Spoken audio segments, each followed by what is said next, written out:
بسم اللہ الرحمن الرحیم۔ ہمارا کمپیریٹیو فقہ کا لیکچر درمیان میں کافی عرصے سے نہیں ہو پایا، اس کو موسم کی بھی شدت تھی اور کچھ ہمارا وہ جو کمپیریٹیو اسکول آف تھاٹ وہ والی ایک سیریز چل رہی تھی تو اس کو ہم کور کر رہے تھے۔ تو کمپیریٹیو فقہ میں ہم کتاب النکاح کا مطالعہ کر رہے تھے، کافی ساری ڈسکشنز ہم نے کر لی تھی نکاح کے چیپٹر کے حوالے سے۔ نیکسٹ جو ہمارا ٹاپک ہے کتاب النکاح میں، یا سب ٹاپک کہہ لیں، چونکہ محرمات کی بحث چل رہی ہے، محرمات سے مراد وہ عورتیں کہ جن سے نکاح کرنا حرام ہے، ان کی ایک فہرست، ان کی ایک لسٹ جس کا قرآن نے تذکرہ کیا کہ ماؤں سے نکاح حرام ہے، بیٹیوں سے، بہنوں سے، بھتیجیوں سے، بھانجیوں سے، پھوپھیوں سے، خالاؤں سے۔ تو کچھ تو حرمتیں ایسی ہیں جو ابدی ہیں، ہمیشہ کے لیے، اور کچھ حرمتیں ایسی ہیں کہ جو وقتی ہیں۔ تو اب ان کا تذکرہ آج ہم کریں گے۔ المحرمات مؤقتاً، وقتی طور پہ اگر کوئی عورت کسی مرد کے لیے حرام ہو تو اسے وقتی محرمات کہا جاتا ہے، عارضی محرمات، یعنی وہ کسی سبب سے حرام ہے، اگر وہ سبب ختم ہو جائے گا تو وہ حرمت بھی اٹھ جائے گی۔ ان میں سب سے پہلی چیز کیا ہے؟ الجمع بین المحرمین، ٹھیک ہے، دو محرموں کو جمع کرنا یا دو بہنوں کو جمع کرنا ہے۔ تو اس میں رسول اللہ صلی اللہ علیہ وسلم کی ہمیں حدیث ملتی ہے کہ دو بہنوں کو جمع کرنا یہ حرام ہے، بلکہ قرآن میں بھی ہے وَأَن تَجْمَعُوا بَيْنَ الْأُخْتَيْنِ، یہ تم پہ حرام کیا گیا کہ تم دو بہنوں کو نکاح میں جمع کرو، یعنی بیوی کی بہن سے نکاح کرنا یہ حرام ہے، یا جسے ہم اپنی زبان میں سالی کہہ دیتے ہیں، سسٹر ان لا، اس سے نکاح کرنا حرام ہے۔ ہاں، اگر اپنی بیوی کو اس نے طلاق دے دی ہے، یا اس نے خلا لے لی، سیپریشن ہو گئی، یا اس کی بیوی کی وفات ہو گئی، تو اس کے بعد اس کی بہن سے نکاح کر سکتا ہے۔ تو اس کا مطلب یہ ہے کہ یہ وقتی حرمت ہے۔ رسول اللہ صلی اللہ علیہ وسلم نے قرآن کی اس نص کے اوپر کہ دو بہنوں کو جمع کرنا حرام ہے ایک اضافہ بھی کیا کہ پھوپھی اور بھتیجی کو اور خالہ اور بھانجی کو ایک نکاح میں جمع کرنا یہ بھی حرام ہے۔ یعنی اگر کسی خاتون سے شادی کی ہے تو اس کی بھتیجی سے یا اس کی بھانجی سے شادی نہیں کر سکتے، یا اس کی پھوپھی سے اور اس کی خالہ سے شادی نہیں کر سکتے، اسی خاتون کی۔ اس کی وجہ جو حکمت بیان کی جاتی ہے وہ یہی ہے کہ بہرحال رشتہ ایسا ہے کہ جس میں انسان جو ہے وہ محسوس کرتا ہے، سوکن کا رشتہ ایسا ہوتا ہے کہ جس میں دل کے اندر جو ہے وہ کوئی نہ کوئی بات آ جاتی ہے۔ تو اگر دو محرم رشتے آپس میں اس رشتے کے اندر منسلک ہو جائیں گے سوکن کے رشتے میں، تو بہت امکان ہے کہ قطع رحمی تک پہنچ جائیں اور اپنی آخرت خراب کر دیں، ٹھیک ہے۔ تو اس قطع رحمی سے ان کو بچانے کے لیے اس چیز کو جو ہے وہ حرام قرار دیا گیا۔ تو اللہ کے رسول صلی اللہ علیہ وسلم، حضرت ابو ہریرہ سے روایت ہے کہ آپ صلی اللہ علیہ وسلم نے منع فرمایا ان یجمع بین المرأ و عمتها و بین المرأ و خالتها، کہ کسی خاتون اور اس کی پھوپھی کو یا کسی خاتون اور اس کی خالہ کو جمع کیا جائے۔ تو وہی بات ہو گئی، اس کی بھانجی کو یا اس کی بھتیجی کو جمع کیا جائے، اگر دوسری طرف سے آپ اس کو دیکھ لیں۔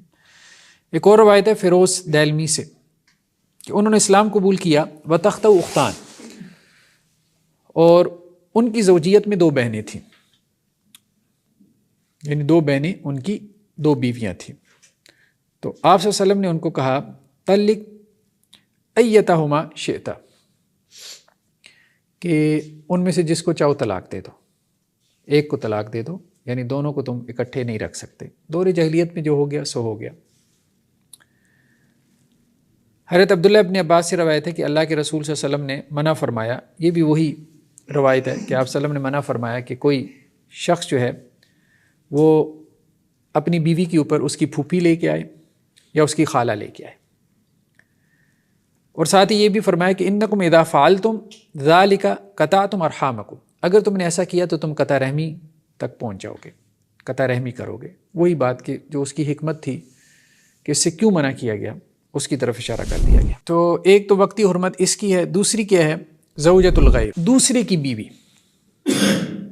ظاہری بات ہے جو خاتون کسی کی زوجیت میں ہے، کسی کے نکاح میں ہے، تو وہ بھی حرام ہے، لیکن اس کی حرمت بھی کیا ہے؟ وقتی ہے، جب تک وہ اس کے نکاح میں ہے۔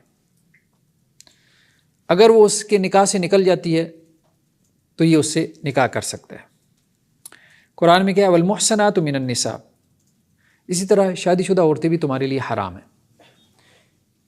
یعنی ایک عورت سے دو مرد شادی نہیں کر سکتے، ٹھیک ہے؟ یعنی ایک مرد کو تو الاؤ ہے کہ وہ 2 3 4 شادیاں کر لے، لیکن عورت کے لیے یہ ہے کہ خاوند اس کا ایک وقت میں ایک ہی ہوگا۔ تو والمحصنات من النساء، شادی شدہ عورتیں تمہارے لیے حرام ہیں، الا ما ملکت ایمانکم۔ ہاں، اس میں ایک ایکسیپشن آ گئی، اور وہ جسے ہم لونڈی کہہ دیتے ہیں، اس وقت چونکہ سلیوری تھی، تو اب جنگوں میں جو ہے وہ دونوں طرف سے قیدی بنائے جاتے تھے۔ جنگوں میں بعض اوقات کیا کرتے تھے، وہ خواتین بھی لے آتے تھے، بیوی بچے بھی لے آتے تھے۔ سلیوری اس طرح سے نہیں ہوتی تھی، مطلب کہ شہر فتح کیے اور وہاں کی ساری عورتیں جو ہے وہ لونڈیاں بنا لیں، ایسے نہیں تھا۔ ہوتا یہ تھا کہ جب وہ جنگوں میں لے کے آتے تھے نا عورتوں کو، تو اس وقت انہیں میدان جنگ کی جو ہے وہ وجہ سے سلیو یعنی غلام بنایا جاتا تھا یا لونڈی بنایا جاتا تھا۔ تو اس میں ان کے پیچھے نفسیات مختلف ہوتی تھیں۔ بعض اوقات وہ اس لیے اپنی بیوی بچے لے کے میدان جنگ میں آ جاتے تھے تاکہ بھاگنے کے راستے بند کریں ہم۔ بندے کو بیوی بچے سے محبت فطری ہوتی ہے، تو وہ پھر کہتے تھے کہ جی جم کے لڑنا ہے۔ اور بعض اوقات اس لیے بھی لے کے آتے تھے کہ خواتین بھی جو ہے وہ ہمیں ہیلپ آؤٹ کریں گی نرسنگ کے لیے یا کچھ اور مقاصد سے۔ تو وہ جو میدان جنگ میں مرد ہوتے تھے، عورتیں ہوتی تھیں، بچے ہوتے تھے، تو وہ سب غلام اور لونڈی تصور ہوتے تھے جو میدان جنگ میں پکڑے جاتے تھے، ہاتھ آتے تھے۔ یہ ایک آپ کہہ لیں کہ جی ایک ٹرینڈ چلا آ رہا تھا، ایک رواج یا ایک کلچر چلا آ رہا تھا۔ اب ایسے میں جو لونڈیاں جو ہے وہ ہاتھ آتی تھیں، یا دشمن کی جو عورتیں، وہ ایسی بھی تھیں کہ جو شادی شدہ بھی تھیں، ٹھیک ہے، ظاہری بات ہے شادی شدہ بھی ہوتی تھی۔ تو اب کیا ان کے ساتھ وہ تعلق قائم کر سکتا ہے؟ تو اس کے بارے میں کہا گیا قرآن نے کہ الا ما ملکت ایمانکم، شادی شدہ عورت سے جو ہے وہ نکاح حرام ہے، لیکن اگر شادی شدہ لونڈی ہے، یعنی وہی جو میدان جنگ میں ہاتھ میں آئی ہے، ٹھیک ہے، تو اس کی عدت گزرنے کے بعد اس سے وہ تعلق قائم کر سکتا ہے۔ قرآن نے اس کا استثناء کیا۔ صحیح مسلم کی روایت ہے حضرت ابو سعید خدری رضی اللہ عنہ سے کہ اللہ کے رسول صلی اللہ علیہ وسلم نے اوتاس کی طرف جو ہے وہ ایک لشکر بھیجا، تو دشمن سے ان کی ملاقات ہوئی، مسلمانوں کی، ان کے ساتھ قتال ہوا، جنگ ہوئی، تو مسلمان جو ہے وہ دشمن کے اوپر غالب آ گئے، اور دشمنوں کی ایک بڑی تعداد کو مسلمانوں نے کیا کیا؟ قیدی بنا لیا۔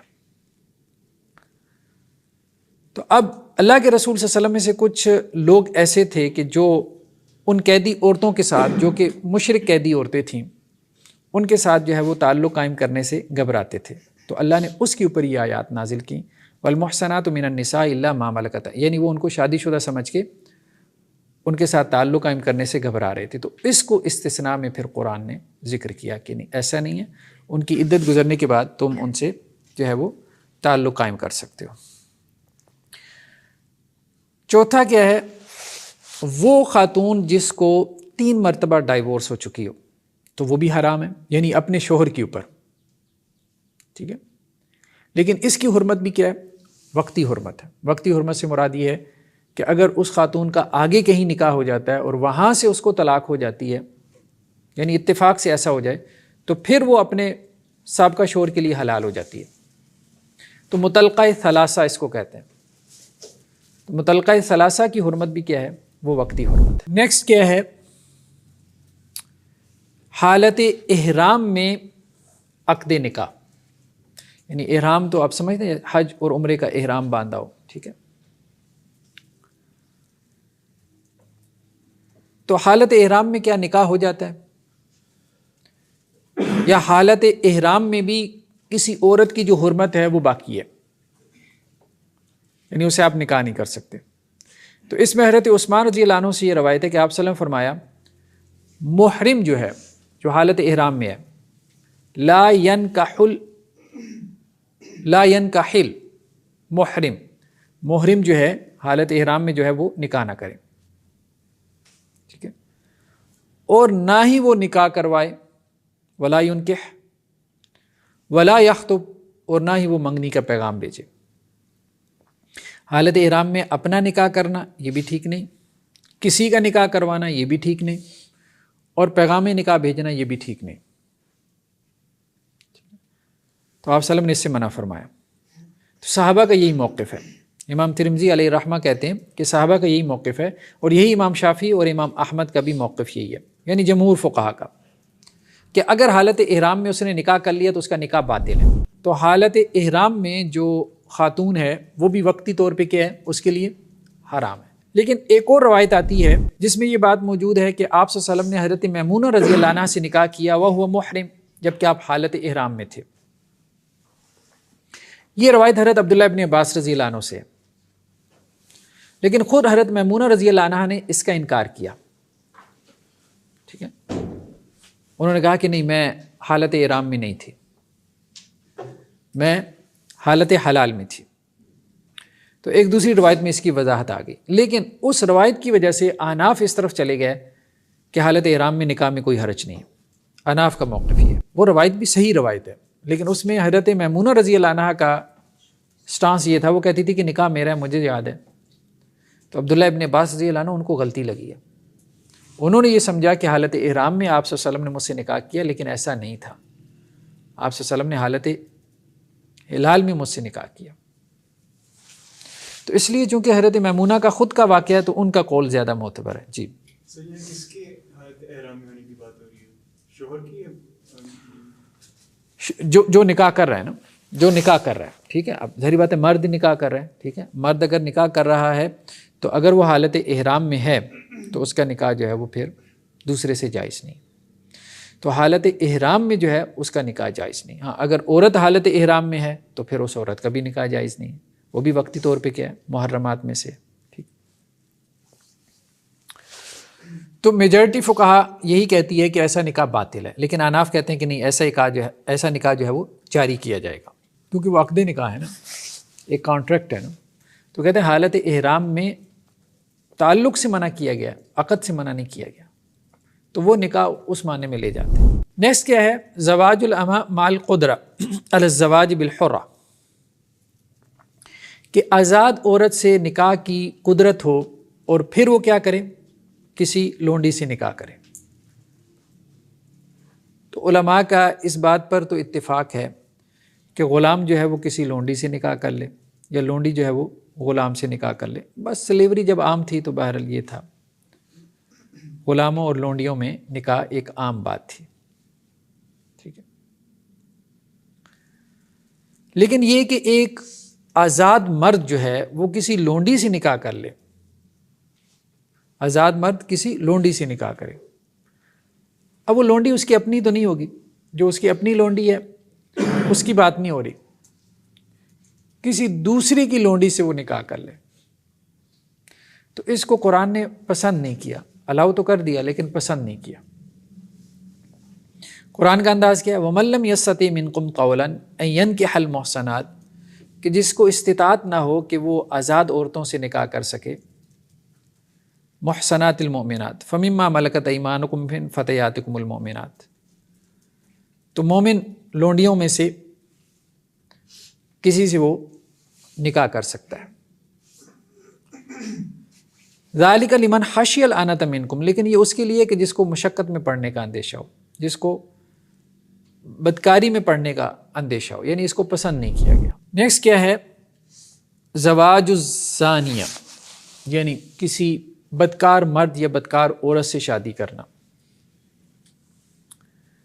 کیونکہ اللہ تعالیٰ نے شادی کے لیے حکم دیا ہے کہ پاکیزہ مردوں اور عورتوں سے شادی کرو،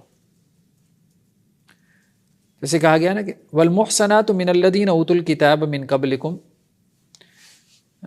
تمہارے لیے مومن عورتیں بھی حلال ہیں اور اہل کتاب کی پاک دامن عورتیں بھی حلال ہیں، پاک دامن عورتیں۔ اذا آتیتموہن اجورہن، جب کہ تم انہیں ان کے حق مہر دے دو، تو عفاف یعنی پاکیزگی، طہارت، پیوریفیکیشن، اس کو قرآن نے ایک ایسا محسوس ہوتا ہے جیسے شرط کے طور پہ بیان کیا. اب اس پہ سوال یہ پیدا ہوا کہ اگر کوئی عورت عفیفہ نہیں ہے یا اگر کوئی مرد عفیف نہیں ہے، پاکیزہ زندگی نہیں اس کی، منہ ماری کرتا ہے، تو کیا ایسے مرد یا عورت سے نکاح کیا جا سکتا ہے؟ تو اس میں قرآن کی ایک آیت ہے الزانی لا ینکح الا زانیۃ او مشرکہ والزانیۃ لا ینکحها الا زان او مشرک. دیکھو بدکار جو ہے نا وہ بدکار عورت سے نکاح کرے گا، بدکار مرد، یا پھر وہ کسی مشرک عورت سے نکاح کرے گا، اور بدکار عورت جو ہے وہ کسی بدکار مرد سے نکاح کرے گی یا کسی مشرک مرد سے نکاح کرے گی. وحرم ذلک علی المؤمنین، اور یہ مومنوں کے اوپر حرام ہے. کیا چیز حرام ہے؟ ٹھیک ہے، ہاں اس سے نکاح کرنا. وحرم ذلک علی المؤمنین، زانی مرد سے یا زانی عورت سے نکاح کرنا یہ مومنوں کے اوپر حرام ہے. ٹھیک ہے، جیسے قرآن نے آگے چل کے یہی کہا نا سورہ نور میں الطیبات للطیبین والطیبون للطیبات. پاکیزہ مرد پاکیزہ عورتوں کے لیے، پاکیزہ عورتیں پاکیزہ مردوں کے لیے. الخبیثات للخبیثین والخبیثون للخبیثات، خبیث مرد خبیث عورتوں کے لیے، خبیث عورتیں خبیث مردوں کے لیے. ایک جیسے روح ایک دوسرے کو مل جاتے ہیں. تو قرآن نے اس کو جو ہے وہ پسند نہیں کیا. جی صحیح تب ہے جب اس گناہ کے اندر اس ٹائم بھی وہ ملوث ہوں یا ہاں یہی ہے، یہی مراد ہے، یہ آگے آ رہی ہے بات. بعض علماء کرام اسی کہتے ہیں کہ یہ آخرت کے لیے ہے. کیا؟ بدکار مرد اور بدکار عورتیں ہاں کے لیے، دنیا کے لیے نہیں ہے. نہیں، دنیا کے لیے اسی اعتبار وہ بات آپ کی ٹھیک ہے کسی حد تک، جس سینس میں وہ بات کہہ رہے ہیں، لیکن اصل بات یہ ہے کہ اللہ تعالیٰ ہمیں یہ ہدایت دے رہے ہیں کہ جب تم نے انتخاب کرنا ہے نا تو انتخاب میں تم نے پاکیزگی کو سامنے رکھنا ہے. ایک بات یہ ہے کہ ابھی نکاح ہی نہیں ہوا، شادی نہیں ہوئی، ہم انتخاب کی بات کر رہے ہیں نا. الزانی لا ینکح الا زانیہ، یعنی اس کا نکاح نہیں ہوا، اس نے نکاح کے لیے انتخاب کرنا ہے. ٹھیک ہے، اس نے لائف پارٹنر جو ہے وہ اس کو چوز کرنا ہے. تو جب اس کے چوز کرنے کی بات ہے، انتخاب کی بات ہے، تو پھر وہ کبھی بھی ایسے لائف پارٹنر کا انتخاب نہیں کرے گا. مومن کبھی بھی ایسے لائف پارٹنر کا انتخاب نہیں کرے گا. ایک یہ ہے کہ وہ پہلے سے شادی شدہ ہیں، ان میں سے کوئی کرپٹ ہو گیا، وہ دوسرا مسئلہ ہے. ٹھیک ہے، یا دونوں ہی کرپٹ تھے، ان میں سے ایک کو ہدایت مل گئی، یہ ایک تیسرا مسئلہ ہے. تو یہاں پہ یہ ایک روایت لے کے آئے حضرت عمرو بن شعیب سے کہ مرثد بن ابی مرثد غنوی یہ کیا کرتے تھے، اللہ کے رسول صلی اللہ علیہ وسلم کے آپ کہہ لیں کہ مجاہد تھے.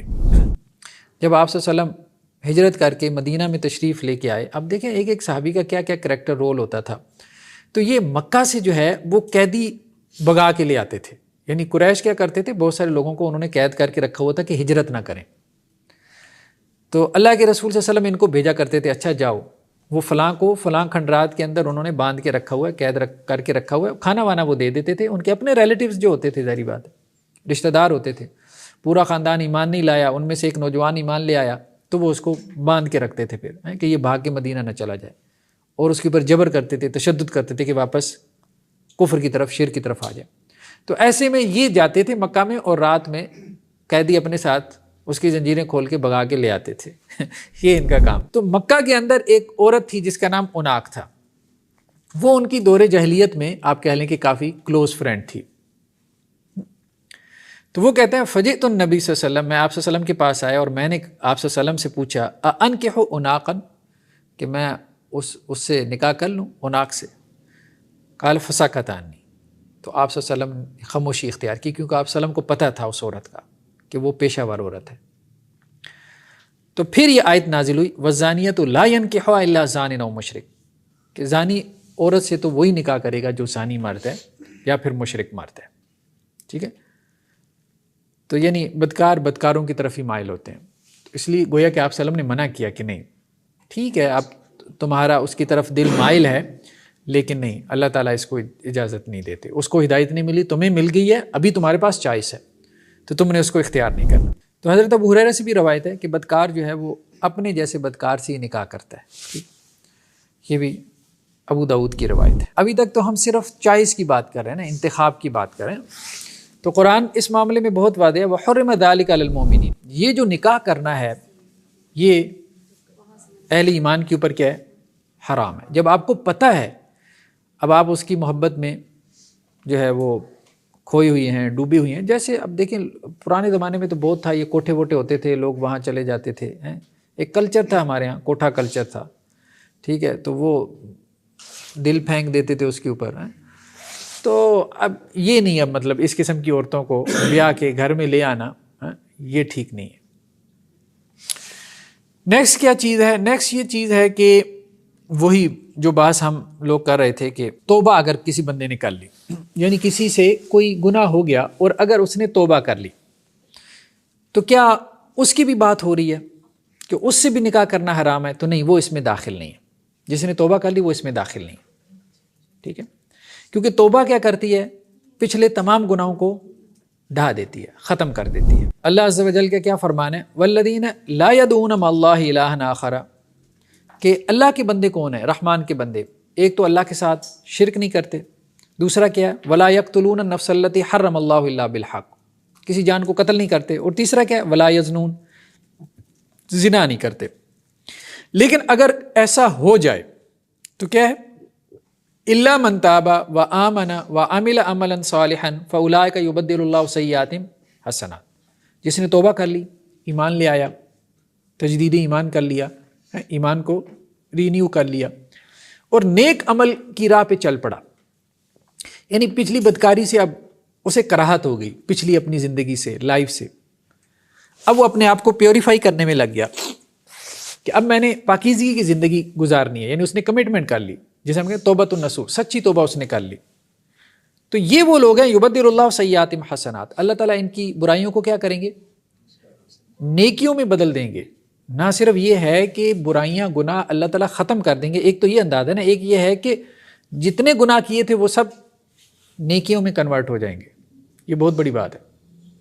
اولئک یبدل اللہ سیئات، اگر سچی توبہ ہے تو اس لیے جس نے توبہ کر لیا تو اس کا تو گناہ معاف ہے، وہ تو پاکیز ہے۔ آپ صلی اللہ علیہ وسلم فرمایا التائب من الذنب کمن لا ذنب لہ، گناہ سے توبہ کرنے والا ایسی ہے جیسے اس نے کبھی گناہ، ہاں بشرطے کہ وہ یہ نہیں وہ صبح توبہ کی، شام کو توبہ کی، اور وہ والی توبہ نہیں۔ حضرت عبداللہ ابن عباس سے ایک آدمی نے سوال کیا کہ میں ایک عورت کے ساتھ جو ہے وہ ملوث ہو گیا ہوں، اور میں نے اس کے ساتھ حرام ریلیشن شپ جو ہے وہ قائم کر لیا، تو اللہ سبحانہ و تعالیٰ نے پھر مجھے توبہ کی توفیق دی، میں نے توبہ کر لی، اس نے بھی توبہ کر لی، اب میں یہ چاہتا ہوں کہ میں اس سے نکاح کر لوں۔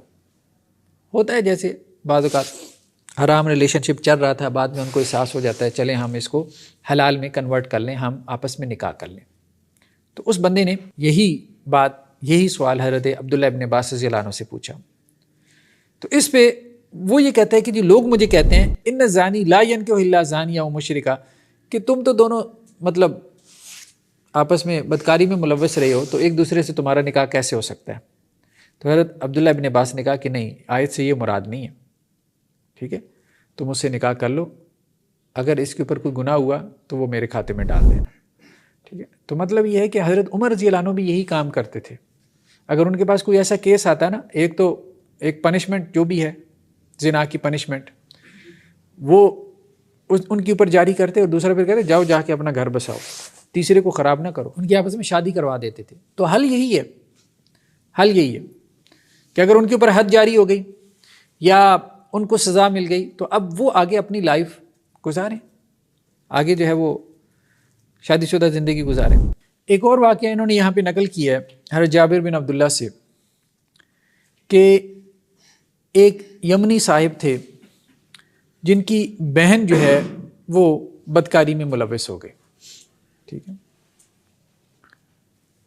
تو بعد میں جیسے انسان کو کبھی گلٹ ہوتا ہے یا انسان اپنے حالات سے کیا ہے بہت تنگ ہو جاتا ہے، تو ایسے لوگ عموماً آپ دیکھیں گے کہ سوسائڈ کی طرف بھی نکل جاتے ہیں۔ تو اس نے بھی کیا کی، سوسائڈ اٹیمپٹ کی، لیکن وہ کامیاب نہیں ہوئی، اس کو بچا لیا گیا۔ تو اس کا جو چچا تھا وہ اس کو لے کے ادھر مدینہ میں آ کے آئے، ماحول تبدیل ہوگا تو شاید اس کی اصلاح ہو جائے، ٹھیک ہے۔ تو یمن سے وہ مدینہ آ گئے۔ اب وہ مدینہ میں آئی تو مدینہ میں ایک دینی ماحول تھا، تو اس نے قرآن پڑھا اور ارکان اسلام کو پریکٹس کرنا شروع کر دیا۔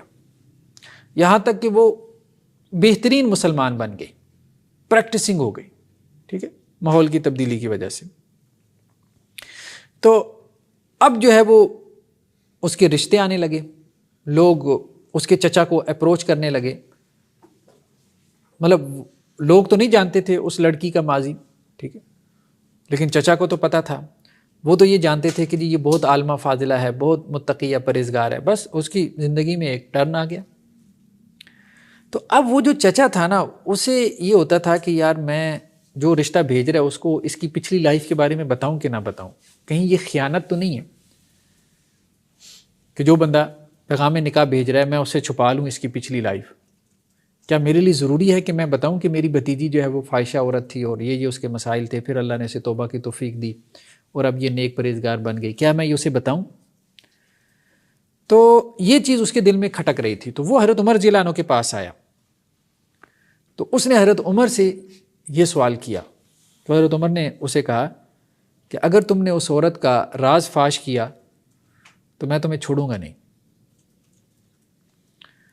تو جب کوئی نیک آدمی آئے جس کے اخلاق کو، جس کے دین کو تم پسند کرتے ہو، اگر کسی نیک آدمی کا رشتہ آئے تمہاری بھتیجے کے لیے تو اس سے اس کا نکاح کر دو۔ سر یہ لائف لانگ کا مسئلہ ہے، جی لائف لانگ کا مسئلہ ہے، بعد میں وہ لڑکا تنگ ہو گئی تو ایسی تھی اب ایسی نہیں۔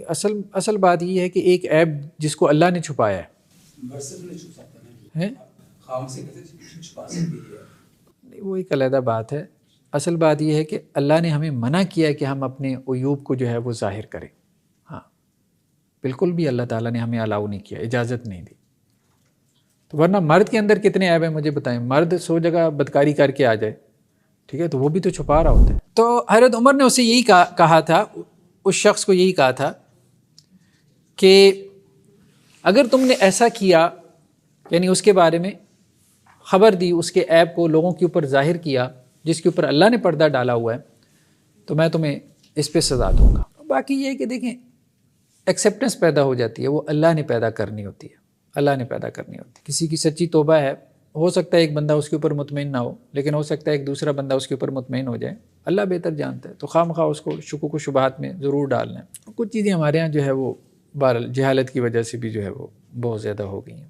چلیے نیکسٹ مسئلہ کیا ہے؟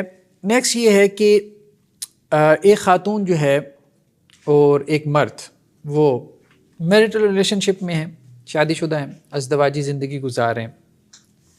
اب ان میں سے کوئی ایک کرپٹ ہو جاتا ہے، شادی شدہ مرد جو ہے وہ کیا کرتا ہے، باہر منہ ماری شروع کر دیتا ہے عورتوں کے ساتھ، یا پھر عورت کیا کرتی ہے، وہ باہر منہ ماری شروع کر دیتی ہے۔ تو ایسی حالت میں کیا حکم ہے؟ تو اس میں بعض اہل علم کا کہنا یہ ہے کہ اگر کوئی عورت جو ہے شادی شدہ ہے اور وہ زنا کرے، یا اسی طرح سے مرد جو ہے شادی شدہ ہے اور وہ زنا کرے، تو دونوں کے درمیان جدائی کروا دینی چاہیے، کیونکہ اب ان میں سے ایک زانی ہو گیا، تو قرآن کی وہ جو آیت ہے نا کہ زانی کے ساتھ ہی نکاح کرے، عفیف کے ساتھ نہیں، پاکیزہ کے ساتھ نہیں۔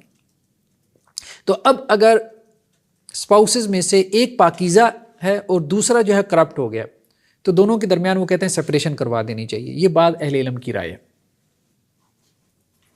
امام احمد بھی کہتے ہیں کہ میرے نزدیک سپریشن لازم تو نہیں ہے لیکن پسندیدہ ہے، اور اس کی وجہ یہ ہے کہ اگر تو عورت کرپٹ ہو جائے گی تو نسل خراب کر دے گی نا، کسی اور کا بچہ جو ہے وہ شور کے کھاتے میں ڈال دے گی، تو اس لیے بہتر ہے کہ وہاں سپریشن کروا دی جائے۔ لیکن بعض اہل علم کا کہنا یہ بھی ہے کہ اب کرپشن چونکہ نکاح کے بعد آئی ہے، تو اس لیے اس کے پاس اس کا اختیار ہے، چاہے تو اس ازدواجی زندگی کو برقرار رکھے، چاہے تو اس کو ختم کر دے، باقی نصیحت سے کام چلاتا رہے۔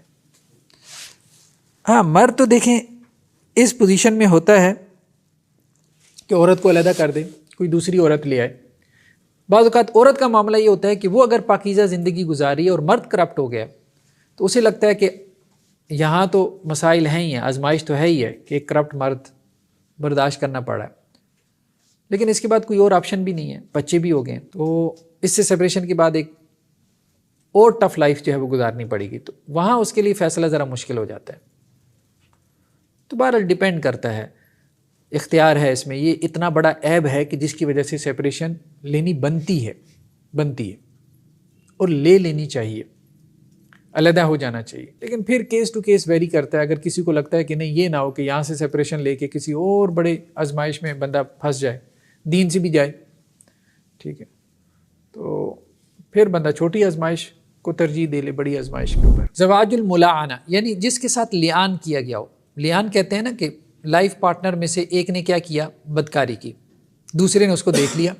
مرد گھر میں آیا، اس نے دیکھا کہ گھر میں کوئی اور مرد تھا اس کی بیوی کے ساتھ، یا بیوی نے جو ہے وہ شوہر کو پکڑ لیا. تو اب ایسے میں قرآن نے کیا کہا کہ وہ قسمیں کھائیں. اب گواہ تو ہے کوئی نہیں، کیونکہ بدکاری تو اس وقت ثابت ہوتی ہے نا، زنا تو اس وقت ثابت ہوتا ہے جب 4 گواہ ہوں. 4 گواہ نہ ہوں تو پھر آپ کے لیے یہ کہنا جو ہے وہ الاؤڈ نہیں ہے کہ آپ اگلے کو کہیں کہ جی تم بدکار ہو. 4 گواہ ہونے چاہیے کم از کم، ورنہ تو ہر بندہ دوسری کے اوپر جو ہے وہ یہ الزام لگا دے گا. تو اس لیے قرآن نے کہا کہ 4 گواہ ہونے، آئی وٹنس ہونے چاہیے. پھر آپ کسی کے بارے میں کہہ سکتے ہو کہ جی اس نے زنا کیا، اس نے بدکاری کی. جب تک 4 گواہ نہیں ہے پھر نہیں کہہ سکتے. لیکن مسئلہ یہ ہے کہ میاں بیوی میں تو اب اتنا قریبی تعلق ہوتا ہے، وہ بندہ 4 گواہ کہاں سے ڈھونڈے. ایک صحابی آ گیا آپ وسلم کے پاس کہ میں نے اپنی بیوی کو اس حالت میں فلاں فلاں کے پاس دیکھا ہے. تو آپ وسلم فرمایا 4 گواہ ہیں؟ انہوں نے کہا جی نہیں 4 گواہ تو نہیں ہے. اب انہوں نے اس پہ پھر کہا اللہ کے رسول صلی اللہ علیہ وسلم اب بندہ اپنی بیوی کو دیکھے پہلے 4 بندے ڈھونڈ کے لائے کہ یہ کام کر رہی ہے. یہ تو پھر اس پہ قرآن مجید کی آیات نازل ہوئی کہ میاں بیوی میں اگر یہ معاملہ ہو تو وہ ایک دوسرے کے اوپر لعنت ملامت کریں، قسمیں اٹھائیں، 4 دفعہ قسمیں اٹھائیں. شوہر 4 دفعہ قسم اٹھا کے کہے کہ جی میں نے اسے اس حالت میں یا یہ کام کرتے دیکھا ہے.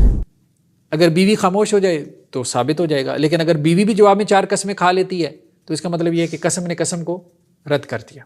اب ان کا معاملہ آخرت میں. لیکن یہ لیان ہو گیا نا، اب اس لیان کے بعد ان کی سپریشن ہو گئی. اب ان کی سپریشن ہو گئی، اب وہ آپس میں نہیں رہ سکتے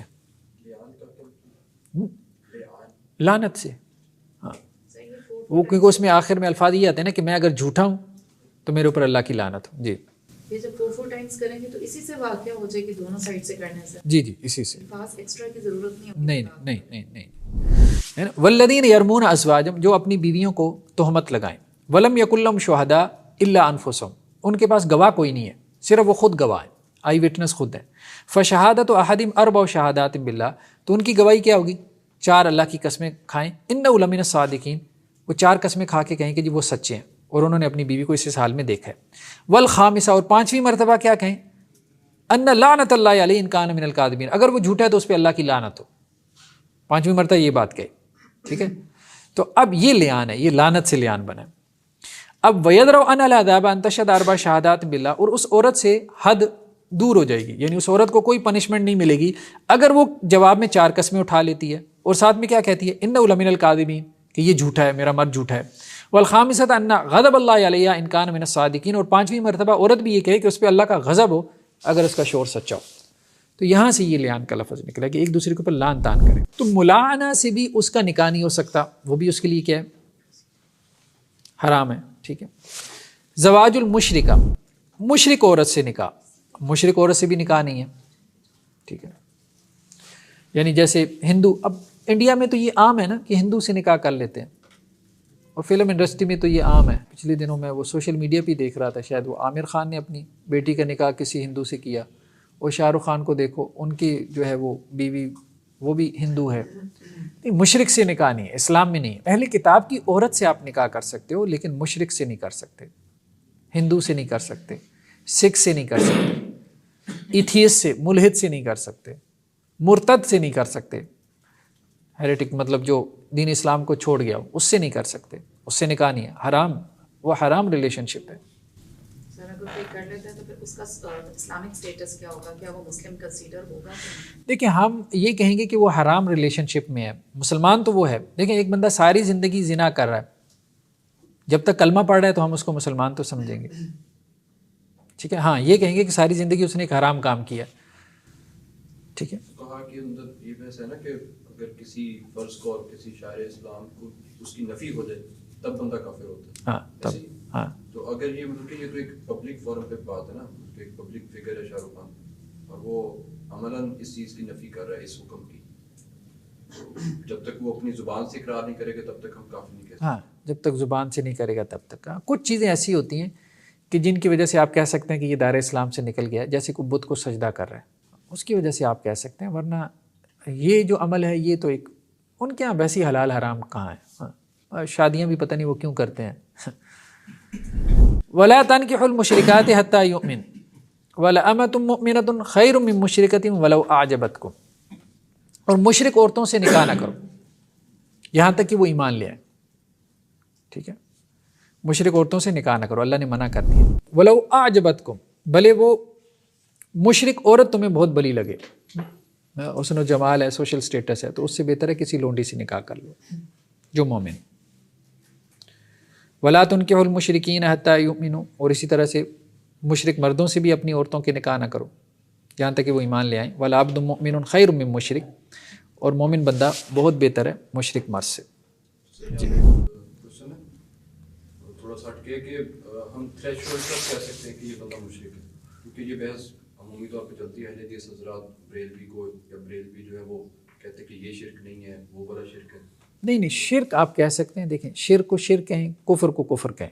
ٹھیک ہے, جو آپ کو سمجھ میں آتا ہے کہ یہ شرک ہے, یہ کفر ہے, ٹھیک ہے, کتاب و سنت سے آپ اس کو کہیں, اس کے کہنے میں کوئی حرج نہیں. شرک تو یہ بھی ہے نا, وہ تو قرآن پاک میں بھی ہے کہ جس نے اپنی ہوا کو, اپنی خواہش نفس کو اپنا الہ بنا لیا. ہاں بالکل, تو جو بھی شرک ہے, لیکن وہ جو مشرک ہم بولتے ہیں, ہاں مشرک سے جب ہم یہ مراد لیتے ہیں کہ وہ دار اسلام سے خارج ہو گیا, تو بہرحال یہ اس میں محتاط ہونا چاہیے.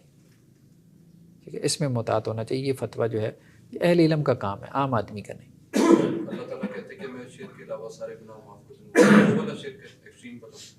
نہیں, ہم اس میں نہ جائیں. ہم یہ کہیں کہ جی اس کو اللہ نے شرک کہا ہے, اور اللہ نے یہ کہا ہے کہ شرک کے علاوہ میں کوئی گناہ معاف نہیں کروں گا. باقی مجھے نہیں پتا کہ اس کو اللہ معاف کریں گے کہ نہیں کریں گے. حضرت عبداللہ ابن عباس سے ہے کہ عبداللہ بن رواحہ, ان کی ایک لونڈی تھی, کالی رنگت کی تھی.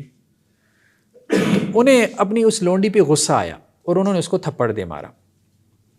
پھر ان کا دل پریشان ہو گیا کہ میں نے اس کو مارا ہے, تو وہ آپ صلی اللہ علیہ وسلم کے پاس آئے. تو اللہ کے نبی صلی اللہ علیہ وسلم نے کہا کہ اے عبداللہ, اس لونڈی کا کیا معاملہ ہے؟ تو حضرت عبداللہ بن رواحہ نے کہا کہ اللہ کے رسول صلی اللہ علیہ وسلم نماز پڑھتی ہے, روزہ رکھتی ہے, وضو کا اہتمام کرتی ہے, اور لا الہ الا اللہ کا اقرار کرتی ہے, اور یہ بھی کہتی ہے کہ آپ اللہ کے رسول ہیں. تو آپ صلی اللہ علیہ وسلم فرمایا, عبداللہ یہ تو مومن لونڈی ہے. تو حضرت عبداللہ بن رواحہ جو ہے وہ اس پہ پریشان ہو گئے کہ آپ صلی اللہ علیہ وسلم توجہ دلا رہے ہیں کہ خواہ مخواہ ایک مومن عورت کو تم نے مارا. تو عبداللہ بن رواحہ نے کہا کہ اللہ کے رسول صلی اللہ علیہ وسلم بس میں نے اس کو آزاد کیا, اور نہ صرف آزاد کیا بلکہ میں نے اس سے نکاح بھی کیا. اب اس پہ لوگوں نے کیا کیا کہ ان کو تانا دینا شروع کر دیا کہ جی یہ کیا مطلب, دنیا میں عورتیں کیا ختم ہو گئی تھیں جو آپ نے اس لونڈی کو جس کی رنگت بھی کالی تھی اس کو آزاد کر کے نکاح کر لیا, بس آزاد کرنا کافی تھا, نکاح میں لانے کی کیا ضرورت تھی. تو لوگ کہنے لگے کہ جی وہ دیکھو عبداللہ کو دیکھو, لونڈی سے نکاح کر لیا.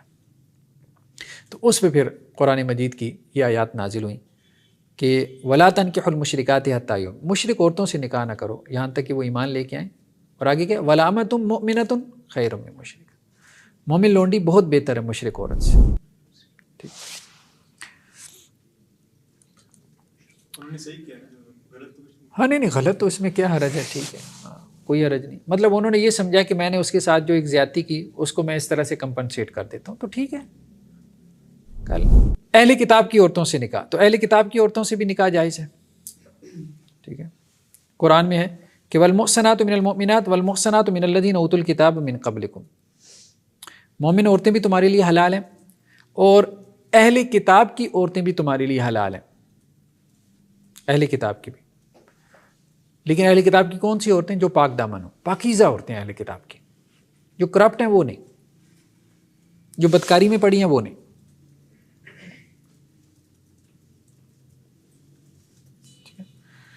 صرف حضرت عبداللہ ابن عمر نے اس سے اختلاف کیا, باقی صحابہ نے کہا کہ جی اہل کتاب کی عورتوں سے نکاح جائز ہے. عبداللہ بن عمر رضی اللہ عنہ سے جب سوال کیا جاتا کہ کسی یہودی یا نصرانی عورت سے نکاح کر سکتے ہیں, تو انہوں نے کہا کہ جی دیکھو اللہ تعالیٰ نے مشرک عورت سے نکاح سے منع کیا ہے, تو اس سے بڑا شرک کیا ہوگا کہ ایک عورت کہتی ہے کہ جی عیسیٰ جو ہے وہ اللہ کے بیٹے ہیں، تو وہ اس طرف لے گئے. لیکن باقی صحابہ نے دونوں میں فرق کیا. انہوں نے کہا نہیں، اللہ تعالیٰ نے فرق کیا تو ہم فرق کرتے ہیں. اللہ نے شرک میں فرق کیا، اللہ تعالیٰ نے کفر میں فرق کیا. ہر کفر ایک جیسا نہیں ہے، ہر شرک ایک جیسا نہیں. ٹھیک ہے. ایسا اس کا کیا ہے؟ الیوم الا لکم الطیبات، آج کے دن یہ حلال کر دی. الیوم، یہ جو آیت ہے نا پہلے اسے شروع ہے جی ہاں، الیوم الا لکم طیبات وطعام الذین اوتوا الکتاب حل لکم. بہت ساری چیزیں ایسی تھیں جو کہ ممانعت ان کی چلی آ رہی تھی نا دور جاہلیت میں بھی. اب آپ دیکھیں نا، جیسے سورہ نام میں بھی اللہ تعالیٰ نے کہا مشرکین نے حلال حرام کی اپنی فہرستیں بنا رکھی تھیں. بہت سے جانوروں کو جو حلال تھے انہوں نے حرام ٹھہرایا ہوا تھا. دین ابراہیمی کی بچی کچی روایات جو دین ابراہیمی انہوں نے مسخ کر دیا تھا. میرا پوچھنے کا مطلب یہ خاص دن کی بات ہے کہ کچھ اس کا پس منظر نہیں، کوئی خاص دن کی بات نہیں ہے. وہ تو پچھلی جو آیات ہے نا الیوم اکملت لکم دینکم، اس کے بارے میں بعض اہل علم نے کہا ہے کہ وہ حجۃ الوداع کے موقع کی بات ہے.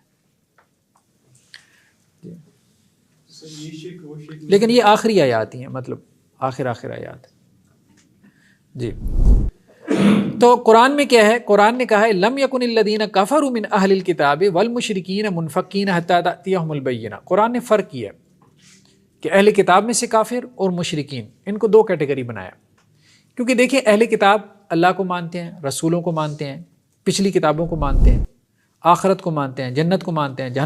آپ کے فنڈامنٹل بلیفز کتنے ہیں؟ 6 ارکان ایمان 6 کے 6 مانتے ہیں. فرشتوں کو بھی مانتے ہیں.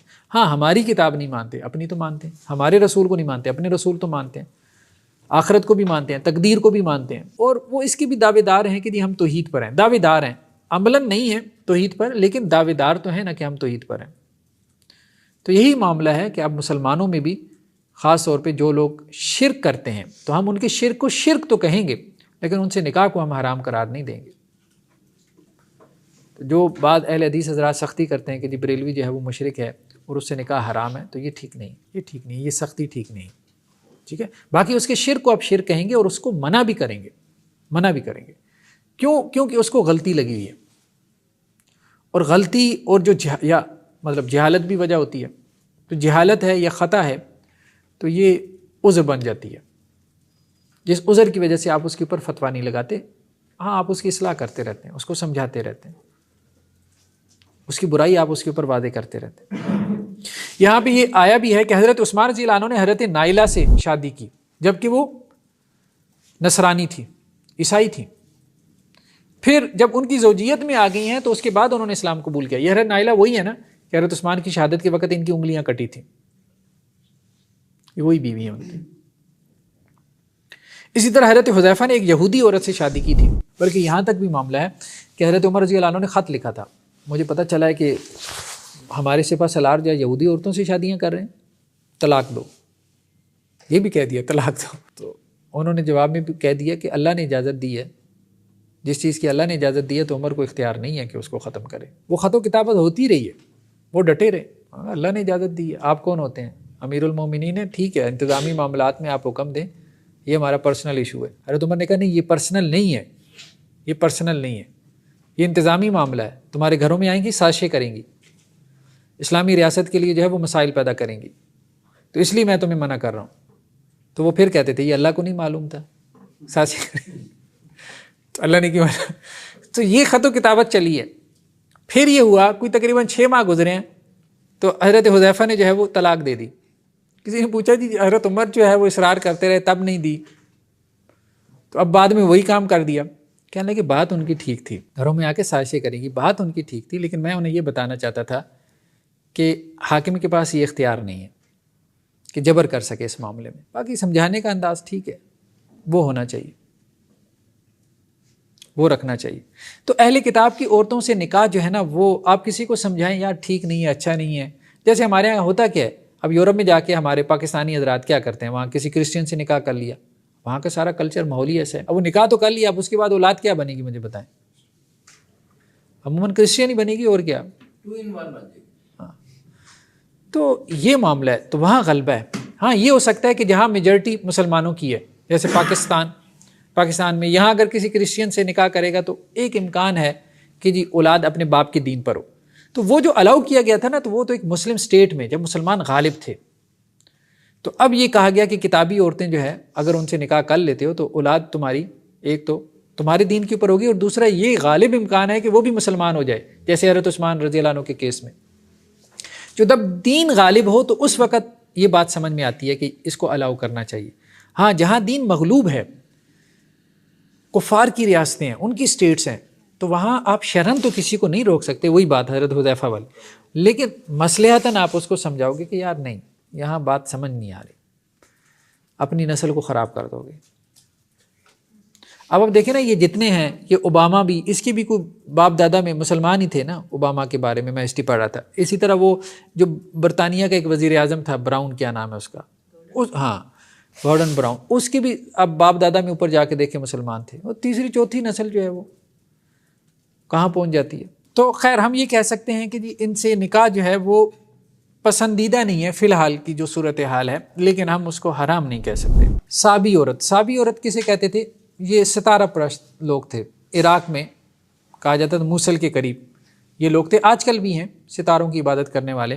ان کے بارے میں ایک ڈیبیٹ پیدا ہوئی کہ کیا صابی عورت سے بھی نکاح ہو سکتا ہے. تو کچھ اہل علم نے کہا کہ صابی عورت جو ستاروں کی پوجا کرنے والے ہیں, چونکہ یہ لا الہ الا اللہ کا اقرار کرتے تھے, لا الہ الا اللہ پڑھتے تھے, لیکن نبوت اور رسالت کو نہیں مانتے تھے, آخرت کو نہیں مانتے تھے, توحید کے اقراری تھے. یعنی توحید مین لا الہ الا اللہ کہ خدا ہے, گاڈ ہے, کریٹر ہے جس نے ہمیں پیدا کیا. ٹھیک, تو اس لیے ان کے بارے میں اختلاف ہو گیا. کچھ نے ان کو اہل کتاب کے حکم پہ رکھا اور کچھ نے اہل کتاب کے علاوہ. سورہ البقرہ کی جو آیت ہے کہ ان میں صحابی کا بھی ذکر ہے. ہاں صحابی کا بھی ذکر کہ وہ اگر نیک عمل کرتے رہے اور ایمان رکھتے رہے. جی جی سر یہ تو مطلب نبوت پہ مانتے ہی نہیں, تو ان کے بارے میں کیا؟ اصل میں ان کے بارے میں مختلف آراء ہیں, مختلف آراء ہیں. کچھ نے کہا کہ نبوت کو نہیں مانتے, ٹھیک ہے, کچھ نے کہا ہے کہ نہیں اس کے قائل بھی تھے, نبوت کے قائل بھی تھے. جیسے امام راضی کی تحقیق یہ تھی, انہم قوم یعبدون القواکب, ستاروں کی عبادت کرتے تھے, اور انہوں نے یہ مطلب ایک عقیدہ بنا رکھا تھا کہ اللہ نے ستاروں کو قبلہ بنایا عبادت اور دعا کے لیے. جیسے ہمارا قبلہ ہے نا, تو وہ کہتے تھے ستارے اصل میں قبلہ ہیں. تو تعویلات تھیں مختلف قسم کی. ایسا میں نے ایک جگہ پڑھا تھا کہ یہ کفار مکہ جو نبی کریم صلی اللہ علیہ وسلم پر ایمان لے آتے تھے انہیں بھی صحابی کہتے تھے. ہاں انہیں بھی صحابی کہتے تھے. آپ سے یعنی جو بے دین ہو گیا نا, بے دین ہو گیا, اس معنی میں استعمال ہوتا تھا. مجوسی عورت یعنی آتش پرست, زروسٹرینزم, زرتشت, جو زرتشت بھی اس کے ان کے بارے میں زیادہ معروف یہی ہے کہ وہ اللہ کے نبی تھے. ٹھیک, ذوالقرنین ان کے فالورز میں سے تھے نا زرتشت کے. تو مجوسی عورت کے ساتھ نکاح, ان کے بارے میں ایک روایت ہمیں ملتی ہے. مجوسی چونکہ اس وقت ایران میں بڑی تعداد میں تھے اور ایران کے ساتھ تو عربوں کا انٹریکشن تھا. سنو بہم سنت اہل الکتاب, ان کے بارے میں اہل کتاب کا طریقہ جاری کرو. تو اس سے بعد اہل علم نے دلیل پکڑی کہ ان کا حکم اہل کتاب کا ہے, مجوسیوں کا. ان کے ہاں بھی مطلب آپ کہہ لیں کہ جی کانسیپٹ ہیں نبوت کے, رسالت کے, آخرت کے. جی صابی ہاں عراق میں ہیں, صابی آج کل بھی ہیں عراق میں ہیں. ٹھیک ہے, بی بی سی کی کچھ رپورٹس وغیرہ میں دیکھ رہا تھا, ہاں تو ہیں. چلیں جی آج اتنا ہی کافی ہے, نیکسٹ ٹائم پھر انشاءاللہ اس کو آگے چلاتے ہیں. سبحانک اللہم و بحمدک نشہد ان لا الہ الا انت